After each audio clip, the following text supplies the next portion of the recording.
Bu videoda Türkiye ile Sovyetler Birliği arasında çok az bilinen bir tarihsel olayı sizlere anlatacağım. 1922 Türkiye ile Sovyetler Birliği arasındaki büyükelçilik krizi. Bir yanda çatışmaların ortasında yeni bir yönetim kurmaya çalışan Anadolu, diğer yanda iç savaşın yıkıntılarından doğan Sovyet toprakları. 1921'de imzalanan Moskova Anlaşması Türkiye-Rusya ilişkilerinde bir dönüm noktasıydı.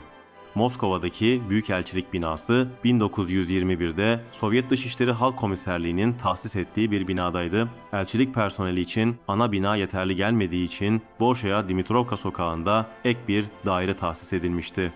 Bu dairede Ankara hükümetini temsilen askeri elçiler görev yapıyor, çok sayıda subay Sovyet askeri çevreleriyle düzenli temaslarda bulunuyordu. Sovyet tarafı elçilikteki faaliyetlerden şüphelenmeye başlamıştı. Özellikle bu askeri elçilerin Sovyet askeri okullarına yaptığı şüpheli ziyaretler ÇEKA'nın dikkatini çekmişti. Bu kurum Sovyet iktidarını ne pahasına olursa olsun korumak için kurulmuştu. ÇEKA'nın Sovyetleri koruma refleksi bazen diplomatik sınırların da ötesine geçebiliyordu. Tarih 21 Nisan 1922, saat gece yarısına yaklaşıyordu. Büyükelçilikle iletişim kesilmişti.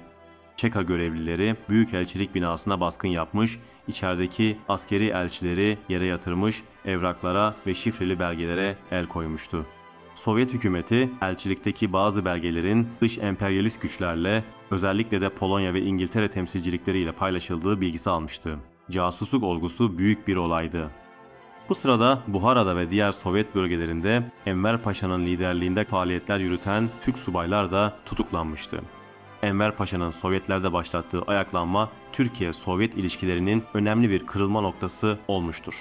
Sovyetler Ankara hükümetinin Enver Paşa'ya destek verdiğinden şüphelendiği için her türlü girişime kuşkuyla bakmıştır. ÇEKA'nın bu baskını Sovyet topraklarında karşı devrimci faaliyetler yürüten Enver Paşa'nın organize ettiği Sovyet karşıtı ayaklanmalarla ilişkiliydi. Nitekim elçilik görevi yapan memurlarda Kızıl Ordu'nun olduğu yerleri gösteren haritalar ele geçirilmişti. Sovyetler 11 Mayıs'ta gönderdiği mektupta Enver Paşa ayaklanmasıyla bölge halkı arasında Ankara hükümeti tarafından desteklendiği algısının ortaya çıktığını, Mustafa Kemal'den parlamentoda ve basında Enver Paşa'yı desteklemediklerine dair bir açıklama yapmasını istemiştir.